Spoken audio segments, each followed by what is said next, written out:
Hello and welcome to the second Q&A of the Home Mastering Masterclass. Thanks for watching. I'm going to jump in and answer excuse me, some of your questions and have a bunch of people on the call with me this evening. So chaps, feel free to jump in and interrupt me for clarification or with your own contributions if you feel so inclined. So the first question, I've got three questions from Damien. And the first one is, he asks, generally, do you view poor gain structure in the mixing stage, tracks, stems, rather than just the master output level, to be a significant driver in the imbalances that I'm correcting in the mastering stage? Short answer is no. I don't think so. Most modern DAWs have 32-bit floating point processing, 32-bit floating point processing, and that means you effectively you can't clip. What can happen is that people can mistakenly overload plugins that emulate analog gear. So, for example, the Waves channel strip, SSL channel strip, or some of the UAD plugins, tape emulation plugins, those kind of things, they're designed to emulate analog gear, and they also they emulate the saturation that gear gives you at higher signal levels, and they're set up with the correct gain structure. Paul,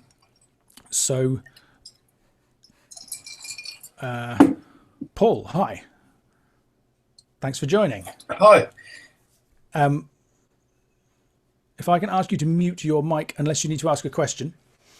And Russell, somebody was clunking and clinking something. It's not a big deal, but it puts me off my stride. I think it's probably me actually having a drink of my JD and Coke. I'll persist. That's absolutely fine. I have a glass here, but yeah, cool.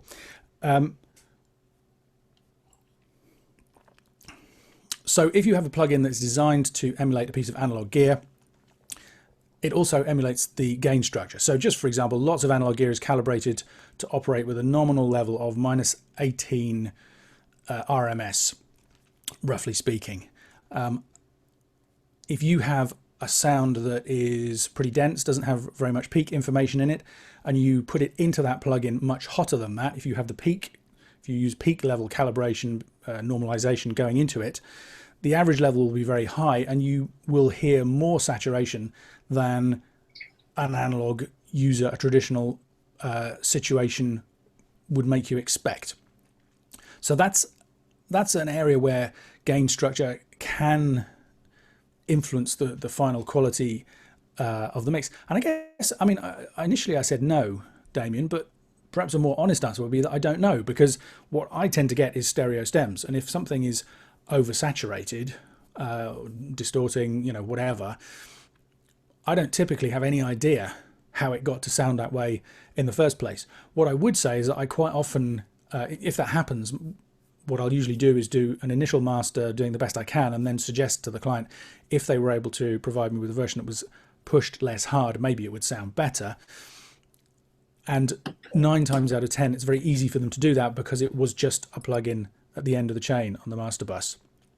So I guess that's where my initial kind of no reaction came from, in that I think most people are overcooking things just on the stereo output. That's not to say that you shouldn't pay attention to gain structure at every stage in the mix. I haven't done this test myself, but I've certainly heard several people say that if you push modern mic pre's, modern converters, all of these things too hard, they will not sound as good.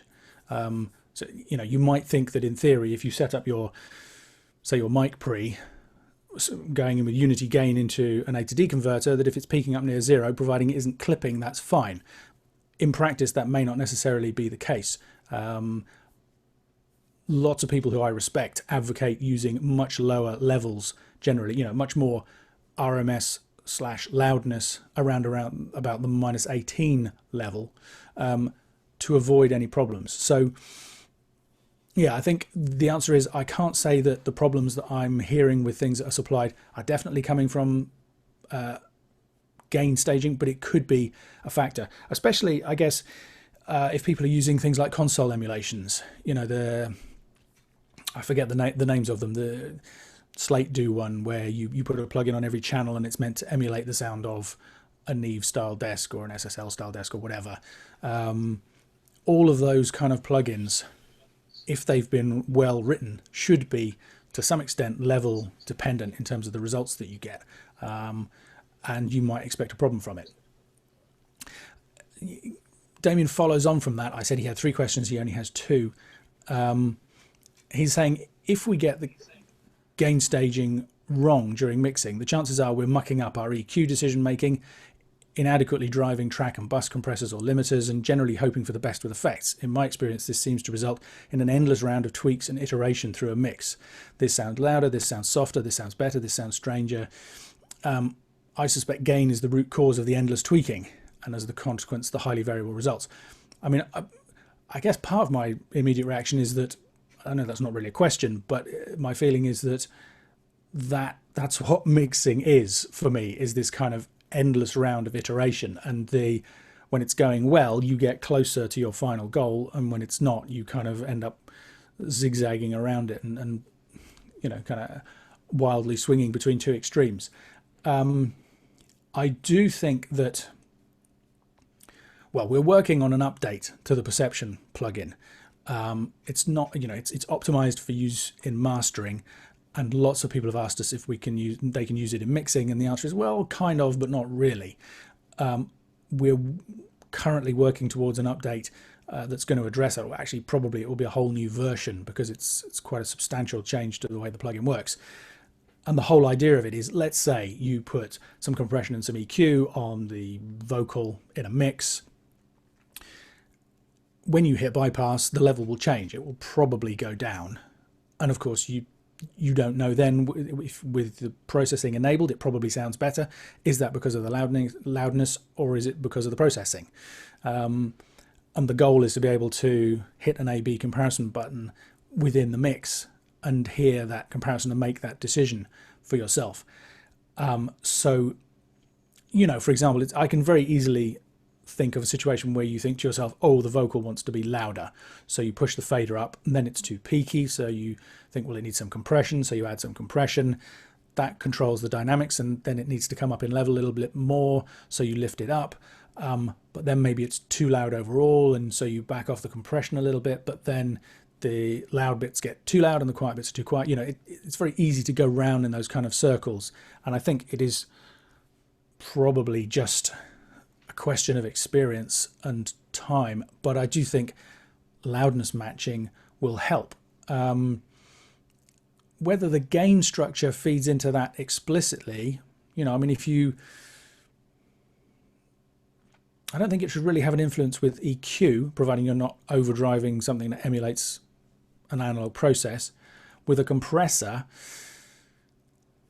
in theory, you just wind the threshold down and the makeup gain back up in order to compensate for whatever the input level is. Personally, as you know from watching me during the course, I like to not mess around with thresholds and ratios too much, and determine how much compression I'm getting by driving the input gain. So if that's the way you mix, then yes, at that point, gain structure is going to have an influence.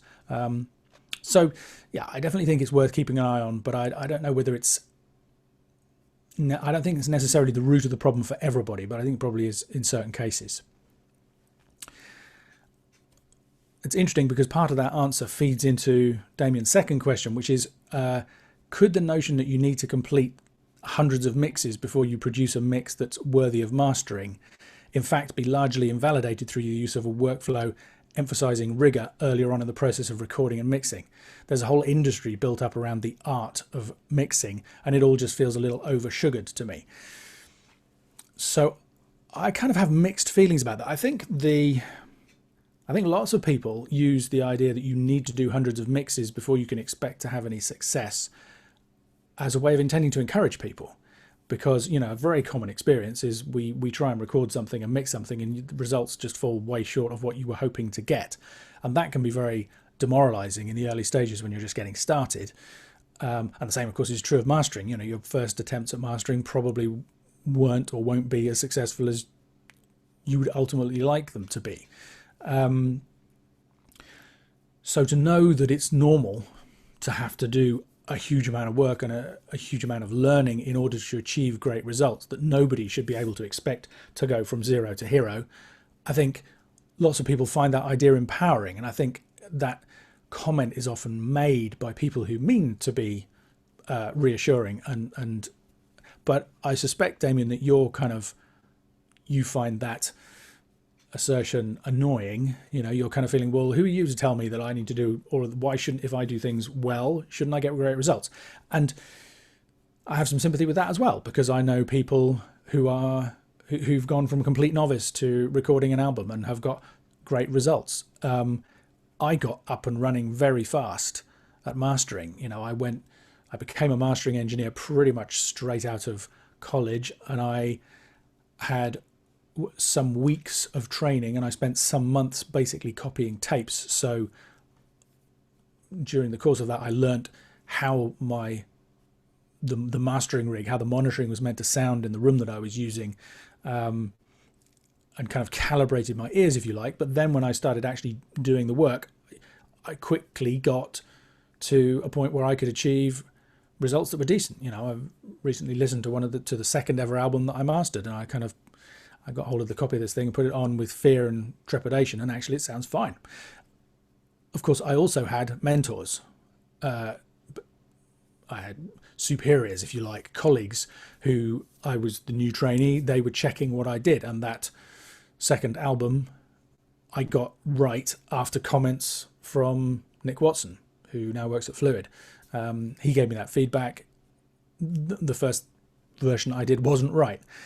And that, I guess, is the bit that's missing for everybody out there who isn't a trainee at a studio of some kind, doesn't have a real world mentor. Hopefully that's the kind of gap that this course helps to fill, along with the YouTube videos and the blog posts on the website. I guess the answer to the question is yes and no. On the one hand, I agree with you. If you have good mics, good players, good instruments in a good space, you put the mic in a good place, you record it with decent signal level, you should be in great shape to get a great mix. And who's to say you need to do hundreds? But there can't possibly be a rule that says everybody has to do 100 or 50 or 10 or any number of mixes to get a great result. Everybody's different. Every situation is different. On the other hand, I think, I've been learning the whole way through my career. I'm still learning. I got a kickstart because I was trained. So I got given a lot of ground rules to get me started early on, and that helped. And that's what I try to do through the website. So I'm not sure whether that was a useful answer to the question or not, Damien. Let me know. Maybe I can follow up if not. Russell, what do you think about this issue? How long was it after you started working where you got to the point where you felt like you were actually producing work that was kind of worthy of going out into the world? Well, it's interesting you should say that, because as you know, through recordproduction.com and Resolution magazine, I get to meet all these highfalutin top mix engineers from who are doing all sorts of high profile records, and they generally say the same thing, that they're still not content with their mixes, and they just they give them up when they've run out of time. But in terms of mixing, I did a similar thing to what you were saying about having a listen to some of my very early work, and it wasn't bad. So I think a lot of it is down to the artist and the quality of the source material. But more of it, I suppose, is down to when you've been doing mixing, and a lot of mixing, and you've been doing it for 5 years, then you can hear more about what might be wrong with your mix than you would 5 years prior to that. And likewise, another 5 years down the line, you hear more information that you wouldn't necessarily have picked up on at the start of your career. Yeah, I mean, Damien asked the question about people often refer to it as muscle memory.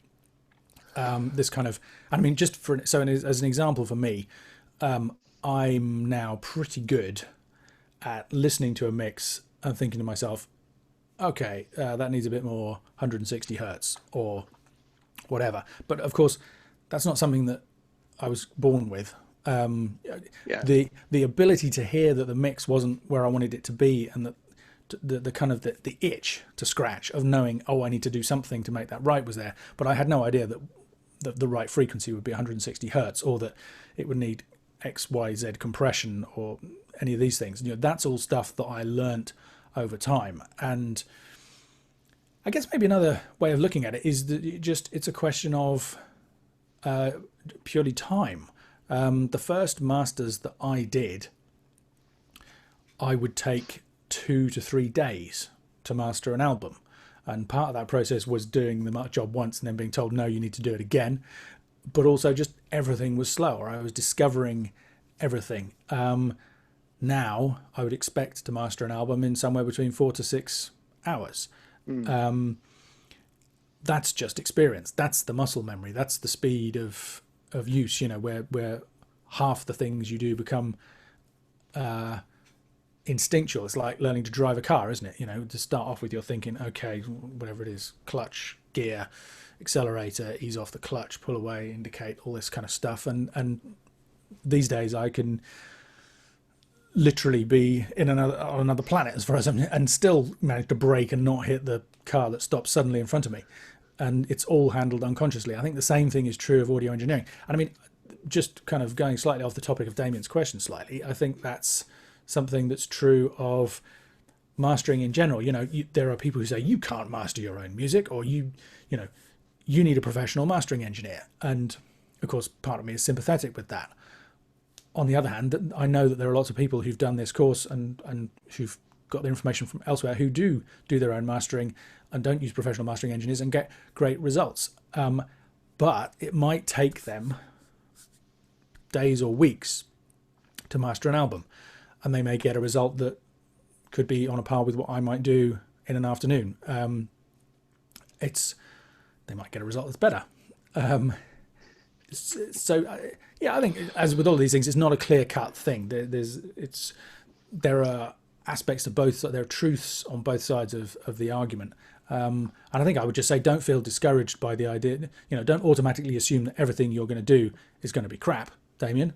But on the other hand, don't feel down if you don't get to where you want to go really quickly, because everybody has a learning curve to ascend. I mean, another example is an old colleague of mine who, I think it's fair to say, he was working as a mastering engineer, but I don't think, I've often said that I kind of feel like I was, quote, born to be a mastering engineer, fiddling around with cassettes and remastering things on ghetto blasters and stuff when I was a kid. I always had the itch to try and make the audio sound as good as it possibly could. I don't think this guy had that same instinct. He's a fantastic musician, producer, arranger, recording engineer, but he has taught himself to master. He kind of translates those musical things into mastering decisions. So it's very rare, really, for me to kind of think to myself, oh, the such a particular instrument is too low in the mix, I need to try and bring it up. And to try and do that with a piece of EQ, I tend to just listen to the whole thing. This feeds into a later question I'm going to answer. I just have this instinct, it needs a bit more low mids or whatever, and I'll push it in. And then kind of afterwards think, oh, that's good. That's also brought out the low end of the guitar or whatever. Whereas he approaches it, he'll kind of sit there and listen to it in musical sense and go, well, this isn't quite right, and go in with an EQ and try and fix it. And often, because the two things are completely related, right? If somebody's monitoring is deficient in a particular area, they may put too much of a certain instrument into the mix. If its frequencies fall into that range, it works both ways. You can come at it from either angle and use different skills to achieve the same goals. So I do believe that all of these skills are kind of teachable, providing you have a certain kind of base level of ability. Clearly, if you're deaf, it's going to be hard to be an audio engineer. But having said that, there are people who I know, I mean, people have told me, I've had letters from people saying, you know, I know that my hearing has been damaged or for X, Y, Z reasons, but I still want to record and mix music. Can I do that? And I say to them, well, yeah, you know, try it. Give it a go. You never know what you're capable of until, you know, if you go down that route. I mean, that's an extreme example, but if anybody watching this or doing the course is thinking, well, do I have the chops to be a mastering engineer? Give it a try. If you go through the processes that I outline in the course, follow it through and end up with something that you're happy with, then you can road test it. You can take it out into the world. You can play it to other people and see what kind of reactions you get. If you get a great reaction, you're good to go. If people keep telling you, well, actually, no, it doesn't sound as good as X, Y, and Z, then you have to weigh up whether you're going to spend a huge amount of time ascending that learning curve or focus your attentions on something you enjoy more, and, you know, find another way of getting the mastering done. As with everything, it's the same thing learning to play an instrument or anything else. So yeah, good, interesting questions. I'm not sure they're kind of, I don't know whether you were hoping for definitive answers, Damien. If so, you've probably been disappointed, but interesting stuff. Now I've got 3 questions from Andy, and there really are 3 questions. The first one he asks is, when deciding on some processing, be it EQ, compression, or whatever, do you try and actively listen to each instrument individually before moving on? Sometimes I'll make a change that ends up being detrimental to something else, maybe even in a different section of the track that I didn't notice at first. So that's interesting because it feeds directly back to the answer I just gave. So no, I tend not to listen to the instruments personally, but that's not to say that that's not a valid way of working. What I would say is that, you know, the whole concept of balance really is fundamental to mastering, and it's definitely the case that, for example, just let's say a low shelf, half a dB from 200 hertz down, you're reducing the bass. That doesn't mean that's what you're going to hear.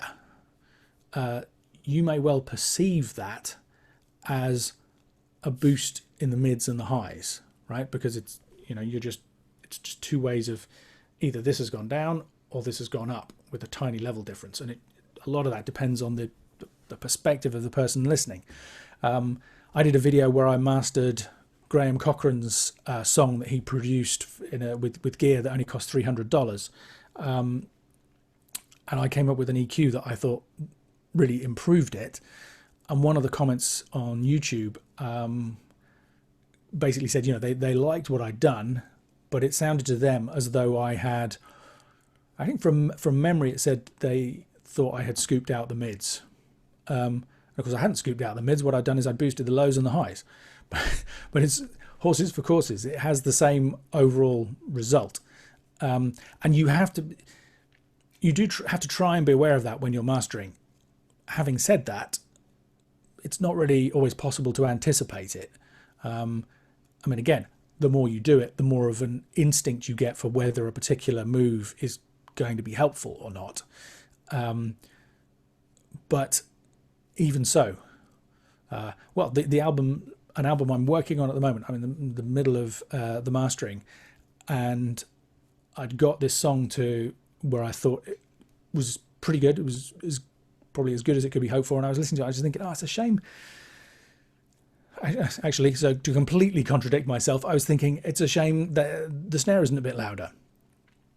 And I just for the heck of it, I'll go in with a fairly narrow notch and kind of sweep around at kind of 100, 200 hertz, picked out the frequency where the snare seemed to be speaking, lifted it by a dB and a half, and it's kind of like a night and day difference. You turn it off, the snare drops back into the mix, you turn it on again. It doesn't mess anything else up. In this case, it really works. It has the result that I wanted and that the music needed. There are other times when you do something like that and usually it has the effect you want. If you can find the right frequency for the right instrument in the mix, chances are you're going to be able to either cut or boost, or apparently cut or boost that instrument within the mix. But how successful that is completely depends on what else is behind it. And yeah, it can be very hard to predict. So I think I would say, Andy, I don't think it's worth kind of sitting there and kind of trying to think to yourself, oh, is this EQ going to work for that instrument, that instrument? I tend to just dive in and try it. You know, it's like, oh, it needs a bit more of this. There it is. How does that sound? And then you hear the result, and then you can decide whether you like it or not, whether you're going to kind of do a compromise. I mean, a very common thing for me is, you know, it's very much a layers of the onion process for me. You know, you get this onion, it's got this scaggy outer skin, so you peel all of that off, and then you've got but then the next one's got a couple of blemishes, so you take that layer off, and then the next one's almost perfect but a tiny little mark on it, so you take that off, and then maybe it's a beautiful pristine onion. Same thing's true of a mix. So the first thing might be, oh, it needs more bass, so you put in more bass. But then because you've shifted that balance, you probably will perceive it as more bass, but you'll probably also perceive it might make it sound duller. It might, because proportionally there's less high frequencies in the mix. So then you might go in with a little lift to compensate in the high frequencies. Of course, the risk is that you kind of have, you know, I'm going to say drummer syndrome. I apologize to any drummers listening, you know, where a particular musician in the band keeps wanting you to push their instrument higher and higher and higher, and then somebody else comes in, well, now I can't hear the vocals, now I hear, and if the level just goes up and up and up.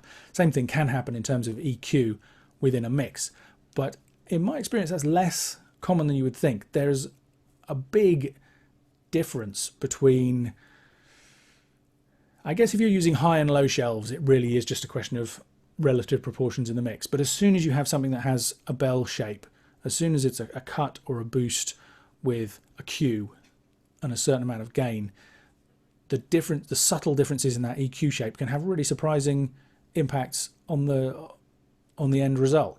Just like that example I was talking about with the apparently lifting the snare out of the mix with this just little EQ bump in the right place. So I think it's good to try and be aware of those things, but I don't think you should expect yourself to be able to predict necessarily how it's going to work. There's a lot of trial and error involved in this. So Andy's second question is, I tend to overdo boosts, especially in the high end, which I guess is kind of what I've been talking about. Besides level matching, would trying to listen to the overall frequency balance, not just the range I'm working on, be a good strategy? I mean, that I would say is definitely a yes. I mean, that for me is what I always do. It's funny, I've said this to people before. I think in some ways I hear everything as EQ. If I listen to two songs that are very slightly different in level, more often than not, I will say, oh, I'll pick out an apparent EQ change of, oh, it sounds a little bit brighter, or it sounds a little bit bassy, or whatever. There are other people who will say, oh, one of them sounds slightly more compressed than the other. I think all of us maybe have a go-to way of interpreting what we're hearing, and it might be EQ, or it might be to do with three-dimensionality in the mix, or it might be to do with the amount of compression, the dynamics. You know, it can vary from person to person. But I do think, for me, having a holistic, just kind of trying to sit back and listen to the whole thing and not focus in on all those tiny little details, because the risk is you can go too far in that direction. You can, oh, I want to bring out this, and I want to bring out this, and I want to bring out this, and those might be valid musical goals, but what you end up with is this kind of lumpy frequency response that just isn't satisfying as a whole. And that's kind of what I'm going for all the time, is an overall feeling that the sound is natural and satisfying, and it's having the right emotional impact. And Andy's third question is, trying to dial in half dB EQ changes when working in a room with over 10 dB swings in the frequency response insanity, or is it possible if you really learn how your room translates? I feel like there's often hidden issues that become obvious listening elsewhere, but I'm not sure how to compensate for that in the first place. So I'm going to give my standard reply to this, which is more acoustic treatment. I mean, to answer your exact question, I think 10 dB swings in the frequency response are going to be really hard to deal with. You know, 10 dBs is a big difference. Having said that, a lot of rooms that have been acoustically treated, when you run a sweep tone over them, you still see variations of several dBs, maybe as much as 5 or 6. But I think, again, this is a bit like, is it possible to master your own music? Yes, but it's hard. It's difficult, much more difficult for somebody starting out than for somebody who's been doing it for years. Same thing's true. Is it possible to get a great result in a room that doesn't sound that great? Yes, it's possible, but it's much, much harder.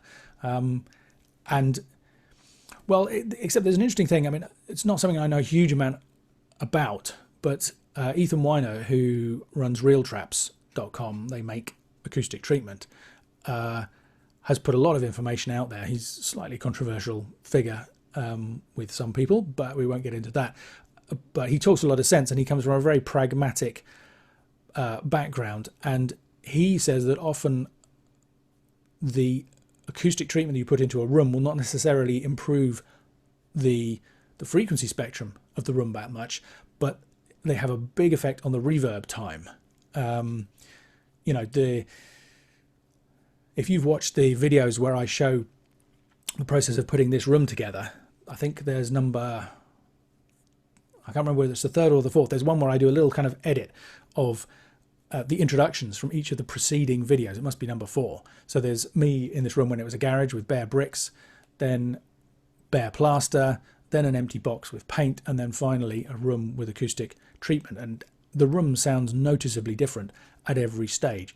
The last video is a bit of a cheat because I'm using a proper mic instead of the mics on my camcorder, but even so. And one of those changes is the amount of reverb, the natural decay of the room. The important point about it is that it's not constant at every frequency. So you could have a room that's quite reverberant in the high frequencies, has a lot of zing, and kind of all of the kind of clicky high frequency stuff bounces around a lot, and then the low frequency stuff is quite controlled. Or you could have it the other way around, which is more common. You tend to have, quite a lot of people, if you put up lots of acoustic foam, for example, it's got a good chance of deadening down all those high frequencies, controlling the high frequencies, and making the room sound less live, but probably won't do anything for the low end stuff. And I mean, a quick way to test this is to get a full-on mix, play it loud, and then just hit pause and just listen to what happens. And most untreated rooms, the music will go, and you press pause and it goes, you can kind of hear it's almost like the room sags after you hear things ring. I mean, it's that sound when you have a piano that doesn't have especially efficient damping, and you play a note and you take your fingers off the keys, it rings on, and the room is a bit like that. It's a bit like a musical instrument. It gets excited by the sound that's bouncing around in it, and the different frequency ranges respond differently, and that will very much colour how you hear the sound and what decisions you make. Acoustic treatment will help even that out, cut it down, and just generally tighten everything up. And that's very beneficial, even if it doesn't have a dramatic effect on the EQ response in the room. So I guess getting back to the question, Andy, if your room is already full of acoustic treatment and you're still seeing those changes, well, I think you kind of answered your own question, because if you're saying you have stuff you think should work in the studio and you take it out and it's not translating, then you haven't yet learnt the room well enough to compensate. So that's when I would suggest getting a pair of headphones for a second opinion. You could experiment with, the room correction software like SonarWorks and other things to see what that does, but definitely try acoustic treatment first. I think, it's interesting. Joe Gilder did a podcast recently where he kind of played devil's advocate and said, acoustic treatment is not that important. Everybody kind of says, it's the golden standard, is what you have to do. Everybody's first answer to everything is acoustic treatment. And actually, I've worked in some rubbishy rooms and got great results. He has a point. We can adapt to almost anything, especially if we have good monitors. But I think I come back to the initial answer. It's much harder. You will, in my opinion, will make life much easier for yourself if you've got some acoustic treatment in the room. Having said that, you don't want to go overboard. Just for example, I'm looking here at two the kind of vertical acoustic panels that are hanging in the first reflection points. I did experiment with rotating them horizontally so that they covered a broader section of the wall. And my gut told me that was making the sound too dead. And that's just based on what I felt, because I'm working from all the stuff that I've mastered before. I know what it's supposed to sound like. I know what I meant it to sound like. And it just felt like if I put this panels in that orientation, I would be tempted to start adding some stereo widening or a little bit of extra high frequency something to try and actually that would be overkill. So as with everything else, it's a balance. You do need some acoustic treatment, but you don't want too much. And you need to use it in an effective way. The great news is that if you contact either Real Traps or GIK, or the two major companies that do acoustic treatment, they will be very glad to help you figure out what it is you need and to achieve your goals. So yeah, that's a long way of saying I would try some acoustic treatment first. People on the call with me, anybody got some acoustic treatment, not got acoustic treatment, not had it and then added it and felt like it was a huge benefit, or actually agrees with Joe and is kind of, everybody worries about it too much? I've got acoustic treatment. And do you like it? Are you happy with it? Yeah, it's. I couldn't work in the room that I'm in without it. It was quite a pingy room. You could really hear, as you were describing before, you could hear the reverb of the room after you finished. I put up a bunch of panels and homemade corner bits and things, and it really deadened the room down, and it became a workable solution. I don't know what the frequency plot of the room is, though.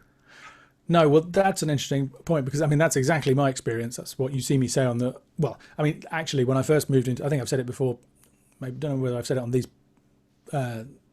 this run of the course. When I first came into this room, having had the work done, had no furniture in it, no treatment, I was horrified initially. I was like, have I just, I mean, I didn't pay a huge amount of money to have it turned into a room, and it still would have been a useful room, even if I couldn't use it as a little studio/listening room. But even so, for me, it was a big investment of time and effort, and I had high hopes for it. And I just kind of sat down and set the speakers up and listened to what have I done? And thankfully, once the acoustic, by then the acoustic treatment was ordered. It arrived like a day or two later. I put it all in and like kind of held my breath and and it's like, oh, thank for that. It's going to be okay. So yeah, but I'm the same. I haven't measured the, you can buy measurement mics and software that will do complete sweeps of the room and, all the rest of it. I haven't done that, partly because I did use, there's a set of test tones. They're stepped sine waves, semitone sine waves, just from kind of the very low bass up to the low mids, which I got from Mike Senior's website. I don't know whether I've mentioned that as a resource.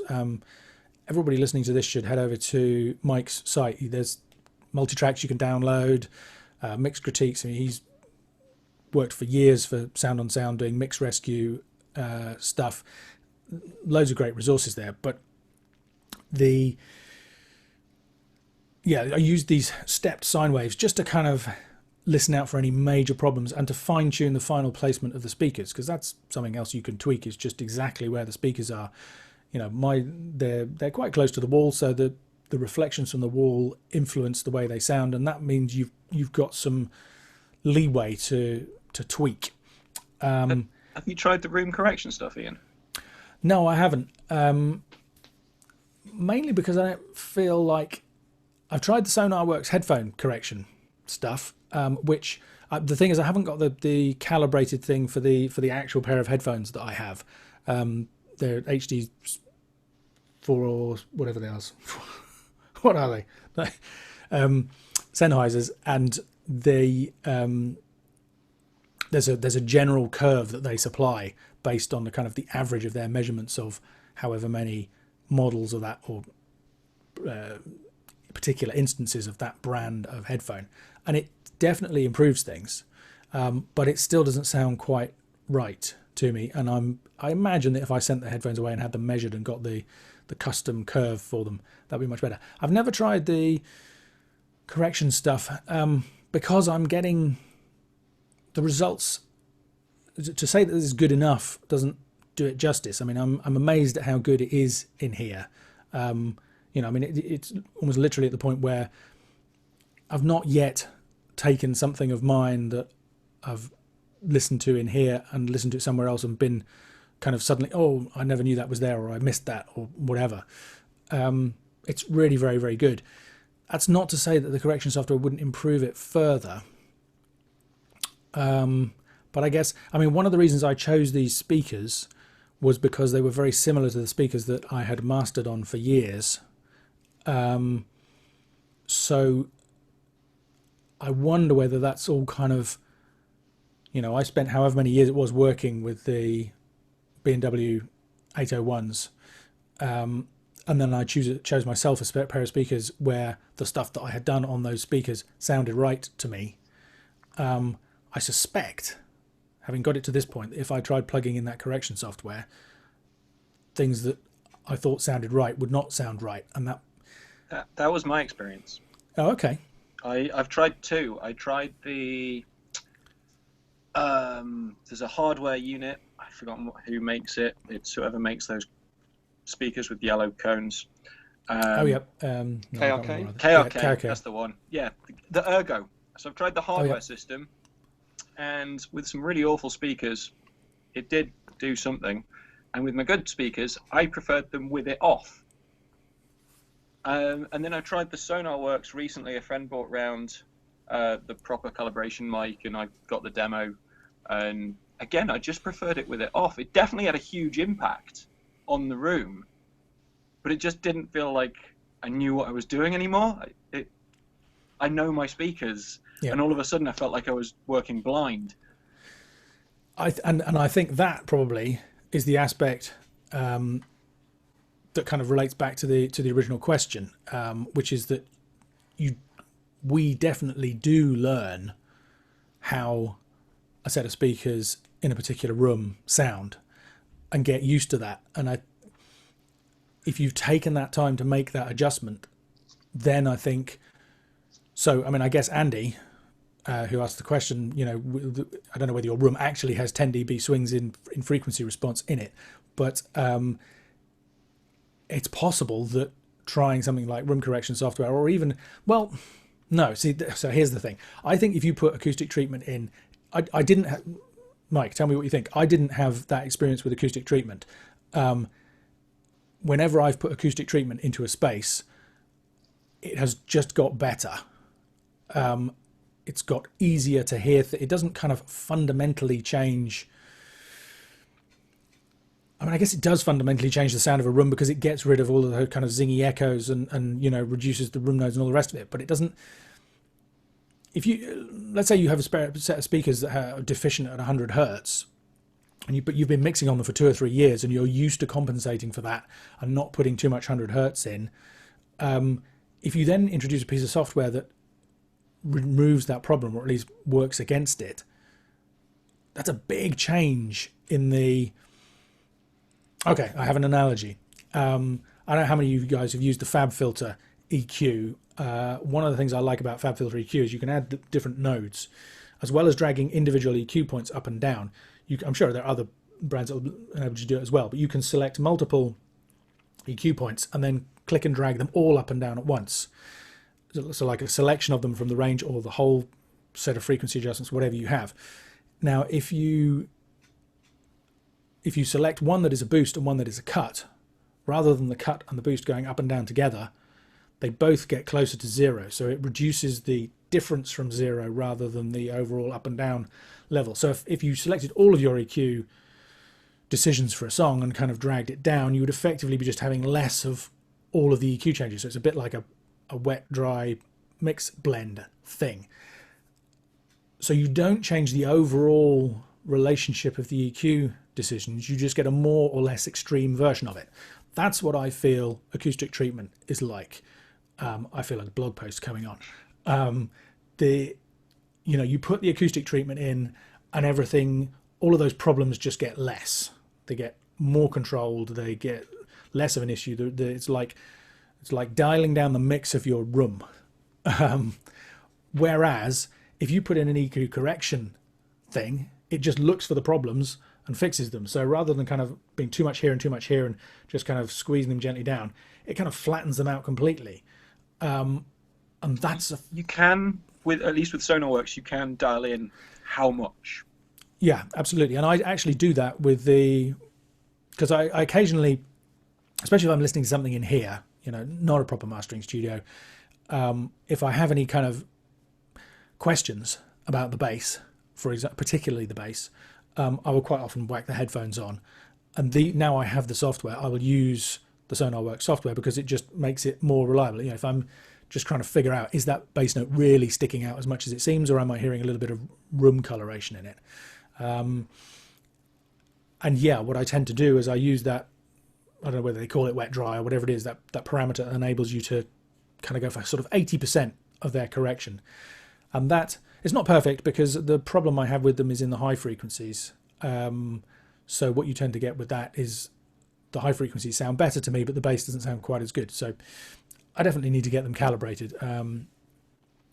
But yeah, I think that analogy stands. Acoustic treatment is kind of just like bringing everything closer to the original without changing the overall fundamental sound of something, whereas the correction software can be more extreme. Anybody else here using correction software? Got any feelings about it? Because it's a question I get asked a lot. I probably should test it just in order to kind of be able to tell people honestly what I think. The first studio I worked in, bear with me, I'm losing my mic. The first studio I worked in, we had a really dodgy 31-band graphic EQ, which the studio owner insisted on using. And it was absolutely the worst thing for managing your EQ in the room. Horrendous. It just made mixing impossible. So, I would rather work in a room that's not perfect, but is not zingy, like you say. That's the main issue I think you've got to counter. And then you can kind of accommodate for EQ, can't you? Whereas if there's reverb bouncing around the room, then it gets a bit too complicated.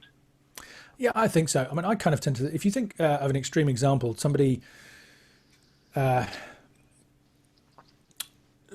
to do a talk in a church or a cathedral, if you're fairly close to the person, you're aware of this huge cavernous space behind you and this massive reverb tail, but you can still hear what they're saying fine. There's enough direct sound coming from them that everything's intelligible. You don't have to strain. But the further back you sit in the audience, the more of the room sound that you get, and the harder it becomes to the more confusing it becomes to listen to.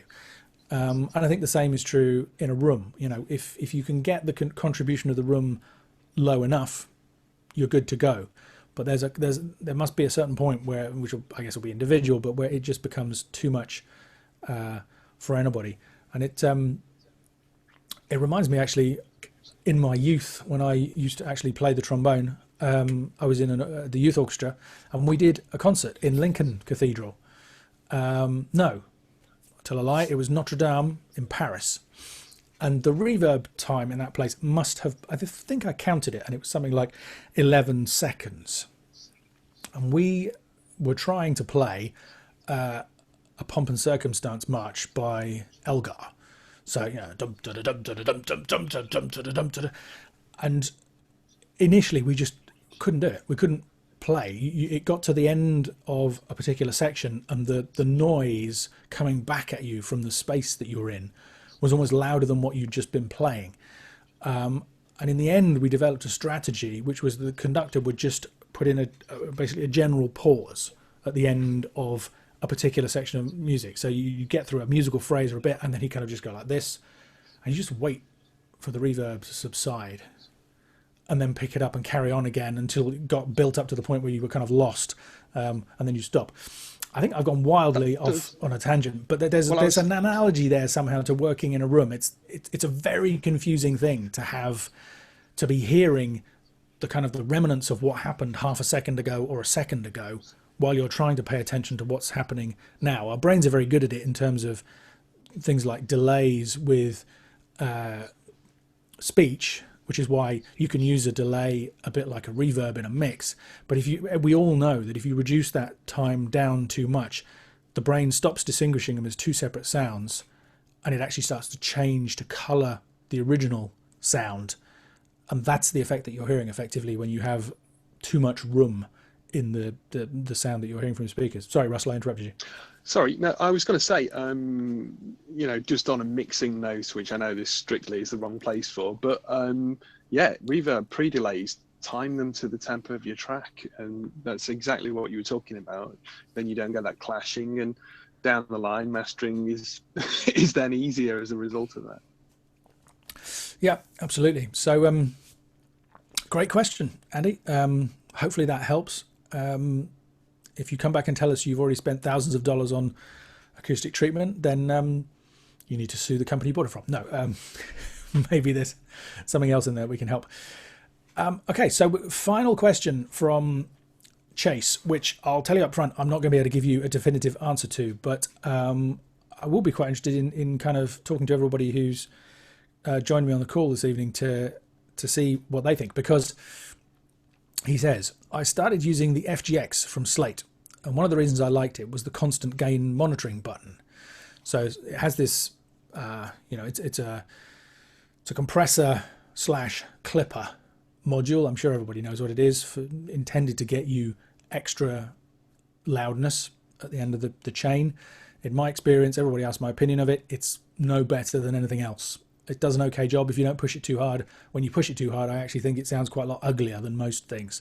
But if you use it conservatively, it can do a perfectly good job. And Chase is absolutely right. One of the great features about it is you have this constant gain button. So let's say you wind up the input gain by 4 dBs, it turns down the output gain by 4 dBs. It's not as sophisticated as the kind of loudness matching that something like Perception does. So it's not perfect, but it does mean that you reduce the risk of being fooled by the loudness deception, because you don't hear a gain change. You just hear the gain stays more or less constant, and you just hear, you can therefore pick out the effects that the processing is happening. So that's definitely a plus point. And then Chase says, upon learning about ISPs, intersample peaks, I tested my masters converted to MP3. I was shocked to see so many ISPs, even after setting the output ceiling of the FGX to -1. I found a website that says they tested all of the limiters and Ozone came up best. Here is the link if you're interested. And Sergador, you can post that in the chat perhaps for people, because it's the site that you've been working on, the post that you've been working on testing all of those limiters. With Johannes Alberg, I think, and Ian Stewart. Was he also involved in that? Yeah, correct. So that's, I don't know whether, has Johannes done this course? Anyway. Yep. Okay, there you go. So 3 alumni of this course. I done some fantastic research. I recommend everybody takes a look at that. So yeah, please take a look in the chat for the link. I can see that Sergador has just pasted that. Going back to Chase's question, I own both the FabFilter and Ozone limiters. Maybe I should just want to use one of those. Short answer, I would say yes. I think there's too much risk of introducing nasty stuff with the FGX personally, but that's just a personal opinion. On Gearsluts, it says that Stephen Slate is not at all concerned with ISPs, and this is the controversial bit of the question. So he's quoting Stephen's response, which I've seen on Facebook, and I've actually entered into debates with Stephen and Fabrice, who designed the FGX, on Facebook about this. Their line is, what's your concern about intersample peaks? My only concern about them would be if I were to use a CD player made prior to about 1995. Other than that, it's not an issue in modern music, especially now with MP3 and AAC format being primarily the primary music listening platform. In the FGX2, we'll have an option to defeat intersample peaks, but if you don't remember to turn it on, life will go on. I'm not intending to disrespect or diminish your questions, but I just wanted to point out that ISPs are not something that are destructive to modern music. So, do we agree with that or not? I mean, in some ways I do. I don't know how many years ago it was I found out about ISPs now, but I definitely didn't know about them for the first half of my mastering career, maybe longer. So I was using a limiter that went right up to 0 and would definitely have had some intersample peaks in it. Having said that, I was mastering at conservative levels, more conservative than the kind of thing you've seen me doing on this course. and I wasn't hearing any problem, and I never got any complaints. When I found out about them, I started setting the output ceiling of my limiter to minus 0.3, which was the recommendation at that point in time. A lot of the research was done by TC Electronic, Thomas Lund at TC. That was the value he suggested at the time.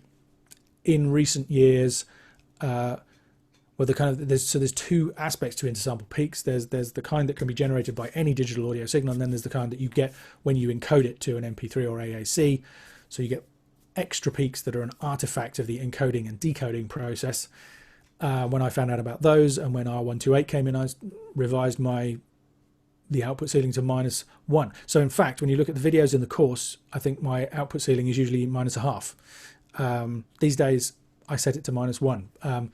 But as Chase has discovered, even that's not necessarily enough.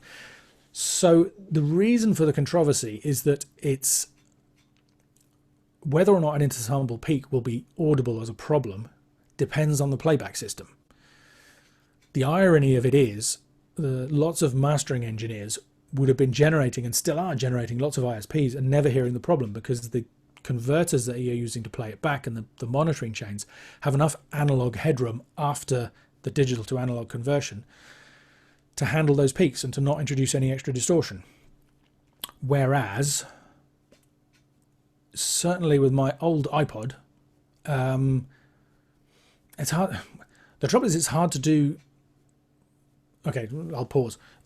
Whereas the problem with consumer gear in particular, and some kind of prosumer gear, is that it may not have enough headroom. So basically you could have a mix that could have lots of intersample peaks in it, and those peaks would not be clipped on one person's system and would be clipped on another person's system. So then the question is, can you hear the difference? And the problem with that is, let's take an iPod as an example. Let's say you think you're hearing intersample clipping distortion when you play back something back on an iPod. The question is, how do you test for that? It's not as simple as just, one thing you would think is you can turn the level down, because then if the sound is less distorted when you turn the level down, that's because you've taken those intersample peaks, the maximum sample levels have come back from the point where they would have generated intersample peaks, so you have less distortion. But of course you can't do that fair comparison because it's not level matched anymore. So it might be just that you perceive less distortion because the signal is a little bit quieter. So in order to do that test, I guess you would have to record the output from the iPod at the maximum level, then turn it down, record the reduced gain version, and then take the version that... Oh, it gets horribly confusing because it all depends on whether the sample values hit 0 or not and the effect they generate in the digital to analog converter. So who's right? Is Steven Slate right? So the reason I include a discussion about intersample peaks in the mastering course is the reason that same reason I have a -1 threshold in my limiters when I'm mastering.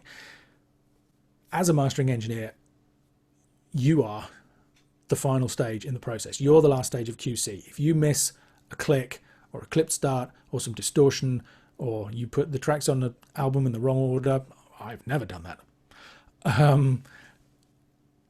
That's how it goes. That's how the CDs get pressed, or these days that's how it gets uploaded to iTunes or wherever, and that's, the buck stops with us. I'm not prepared to risk the fact that intersample peaks might be audible on some people's systems in some situations with some material, because it's my responsibility to make sure that stuff like that doesn't happen. If a client specifically says to me, I don't care, all well and good, but my default mode has to be to do the right thing. So if I'm teaching you guys best practice, that's the same. I'm going to give you the same advice that I would apply to myself, which is, do the best that you can. Having a threshold or a maximum output ceiling of -1 doesn't guarantee you won't get ISPs, as Chase has discovered, but it substantially reduces the risk if the levels you're mastering at are reasonably conservative, and it certainly reduces the fact that they would cause any distortion problems that are a problem. So one of the most extreme examples I can think of is the previous Red Hot Chili Peppers album, I'm With You, there's a ton of songs on there that cause intersample peaks of +3 dBs. So on a system that can't handle it, you will get 3 dBs of extra clipping over and above all the hideous stuff they did to it on the way in. It's very hard for me to believe that that stuff is not, that degree of clipping is not audible. Whereas in contrast, if you took one of my masters that I maybe pushed a bit hard with a signal at with the output signal level at -1, I think you're going to get ISPs maybe plus half a dB occasionally. Are those going to be audible? Because I mean, sometimes just pure straight digital clipping is very hard to hear. You know, there are people who use that as a strategy to make things louder. Depending on the input material, it can work. So it's going to be hard to. I certainly think it's possible that Stephen and Fabrice have found examples of intersample peak clipping, tested them, listened to versions with and without the intersample peaks, and decided they don't sound any different. And so that what they're saying there is an honest decision. I don't think they're trying to pull the wool over anybody's eyes. Having said that, as a result of one of the conversations I had on Facebook, I got sent some test files where if I line up 2 versions of them in the DAW, reducing the gain removes the amount of distortion that I'm hearing. I can't remember how I set that test up to persuade myself that that was correct. But one of these days I need to look into it properly and present the findings if they stand up. So I kind of agree with Stephen that there are probably other things to worry about. I mean, for example, if you're pushing your music up to -6 RMS, there are so many other horrible things that are going to happen to your music before intersample peaks even come into the equation. Those are much more important to address than the intersample peaks probably. So in that sense, I agree with him. But, and this is what I've said to him and Fabrice, I disagree that somebody in his position should be saying in a pretty carte blanche way, ISPs are no problem. It doesn't matter if you leave them off. You know, that's like saying nobody can hear dither. Don't worry about it. It's dither may or may not be audible in certain situations, certain material, and all the rest of it.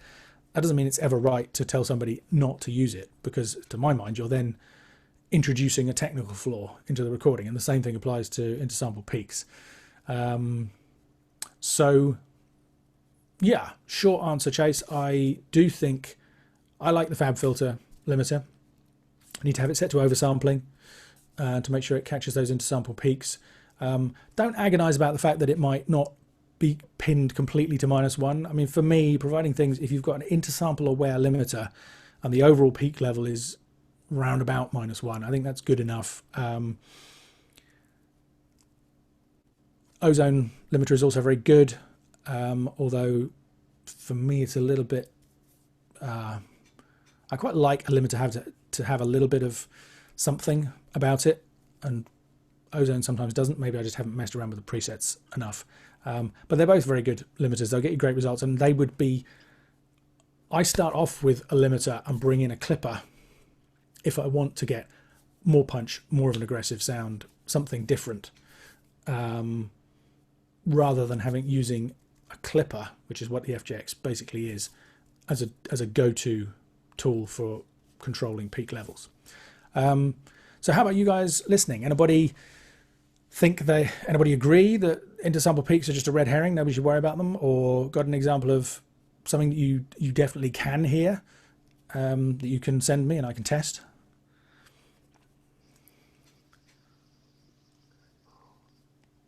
Well, the question is, why are people trying to make their mixes that loud?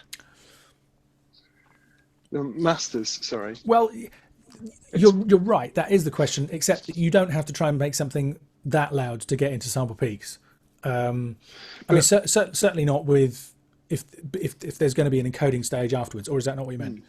Well, it's just that this is an opinion coming from a guy who's marketing a product that is intended to do something that's completely unnecessary.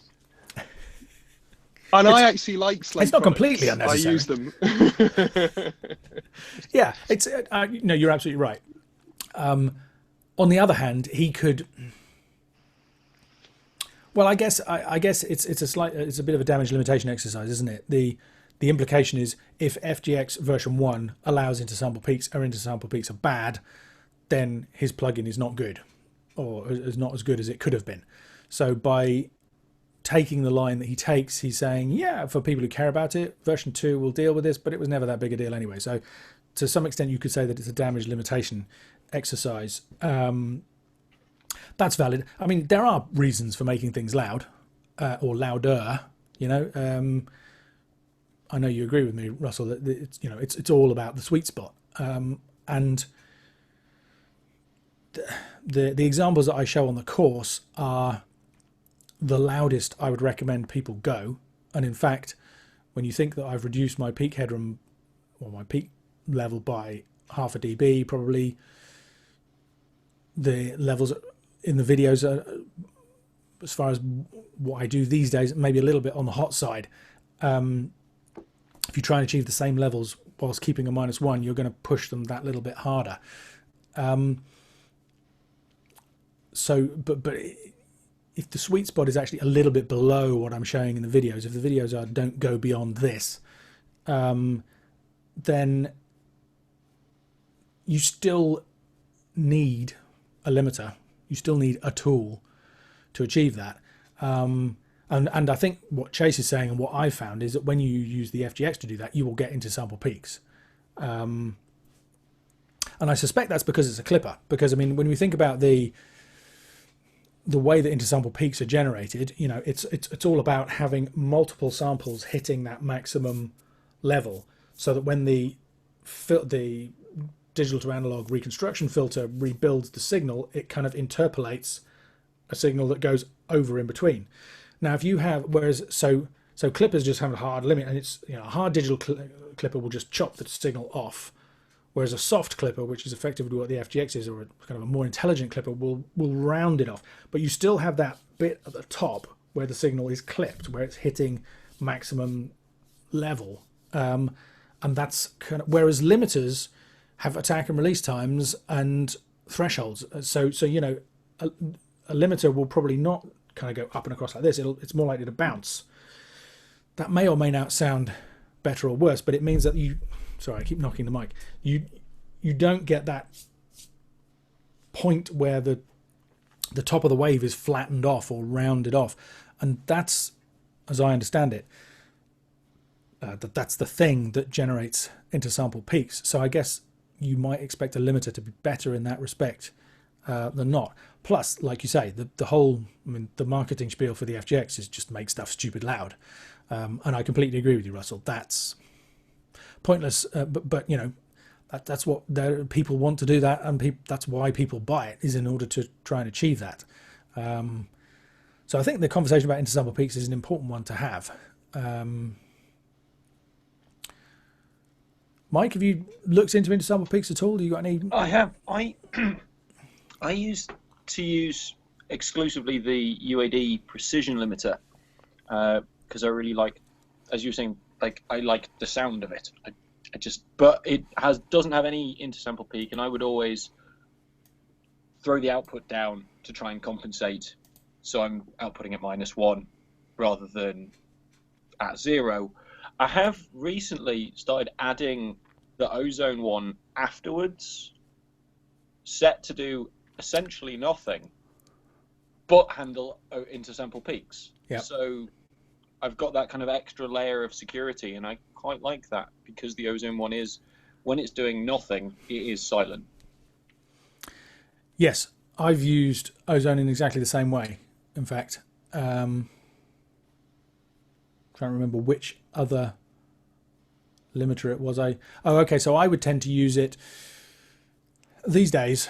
I use Wavelab, which has a live resampler built in the master output section, so I can preview everything at the final sample rate, and then just change that to output other sample rates depending on what the client requires. Whereas back in the day, I would master up whatever the original sample rate was and then do my sample rate conversion afterwards. And that the sample rate conversion process, just like MP3 encoding or anything else, can change the peak level slightly. So I would then use ozone as a final limiter to catch any of those little extra peaks that were put into the waveform there. It's in exactly the same way. So yeah, but you don't have an example where you think you've categorically heard intersample peaks, and it's more of a theoretical concern for you, would you say? Yeah, it's definitely a theoretical concern for me. I mean, like you say, you know, we're all working on probably quite high grade professional audio equipment with decent output stages and lots of headroom. So the chances of my worry is that, yeah, I'm fine, I can't hear it. But what happens when I send that off? It gets turned into an MP3, and Joe sits on the bus listening to it on his AirPods or whatever those new earphones are called. Yeah, you know, it could sound awful, and I go, no, it sounds brilliant in my studio. So well, I kind of go by the Hippocratic Oath: do no harm. Like, yeah, no, I absolutely agree, and that's the bit that I find surprising, and other people have emailed me and said that they're surprised by, is how many mastering engineers don't abide by that. What some people do, I know, is master right up to the maximum level for the CD release, and then just turn the level down slightly for the MP3 and AAC. I think the risk of introducing significant extra peak level that might cause a problem is probably quite a lot higher using lossy compression. My point of view is that most CDs are going to get ripped. I mean, that's what happens. I still buy CDs, but the first thing that happens is I pull them off and stick them on an iPod, and then the CD goes on the shelf. I work on the assumption that all CDs are going to be ripped. Like, yeah, exactly, and I agree. So I think, you know, it's lots of mastering engineers don't have necessarily the same degree of technical background that you might necessarily expect. Lots of them have been working in a certain way for many years and don't want to change, or don't want to accept that what they've not been doing is the right way of working. But yeah, I agree. It's a theoretical. It's one of those situations. It's like not using dither. I kind of just feel, well, why would you not do it the right way? You know, really, with the best one in the world. Well, so I tell you one reason you might not do it the right way, which relates to a recent example. I don't know whether people saw the post I did about the new Metallica single. Of course, I have this history with Metallica and the loudness wars. People were saying that the new release was more dynamic and asked my opinion of it. I went to YouTube and listened to it and thought, oh, they're right. Actually, that's well, it's nowhere near as bad as Death Magnetic. Few things are.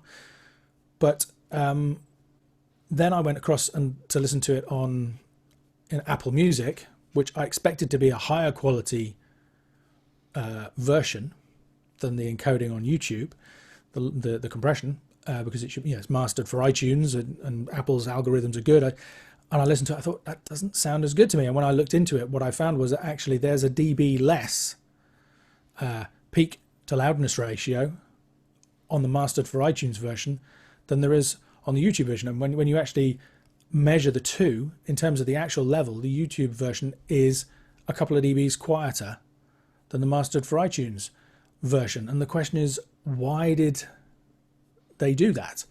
Sorry, I should say quieter in terms of peak to loudness ratio. If you put them, is that true? No, I think actually it is quieter. Anyway, my guess was that they had mastered it one way for the CD, then they wanted a mastered for iTunes version. They weren't prepared to do what I just said, which is turn the whole thing down. They didn't want the iTunes version to be any quieter. But mastered for iTunes has these guidelines that says you shouldn't exceed -1 peak. So my guess is that they basically added an extra dB of peak level control, limiting or clipping or whatever they did, for the mastered for iTunes version, so that the level on the CD and the level on the iTunes version are exactly the same. On YouTube, they didn't care because they knew that YouTube is going to be loudness managed anyway.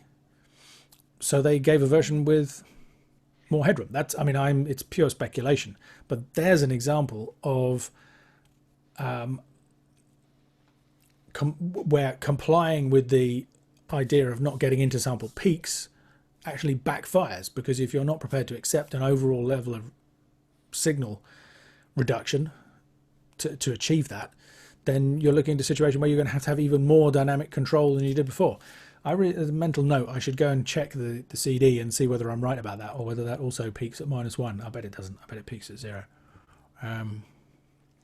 So yes, ISP's thorny issue. My perspective is do it right. So that's great. I've covered all of the questions that people sent in. Does anybody, Juan, Paul, I don't know who else has joined in. Does anybody have any other questions they wanted to ask me while we're here?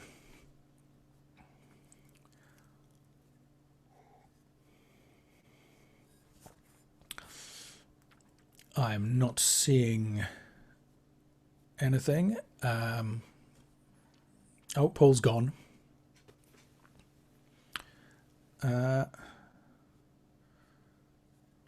Okay, well, good. In which case, it's been an hour and 15, 20 minutes already. Did somebody want to say something? No, it's just rustling. Okay.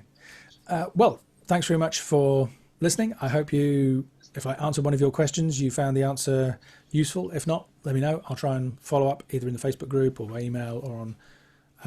Well, I'll see how many questions come in. I mean, if there's enough, we'll do another Q&A. If not, then send me the questions anyway. And if there's not enough to make it worthwhile doing another Q&A, then I will just fire off a reply by email. But thank you for the questions. Great questions make for a great Q&A. I hope you enjoy the rest of the course. We're in week 8, so it's week 9 where we wrap everything up next week, and then there's a little bit more after that. There's another bonus for you. So yeah, thanks again, and I will see you online.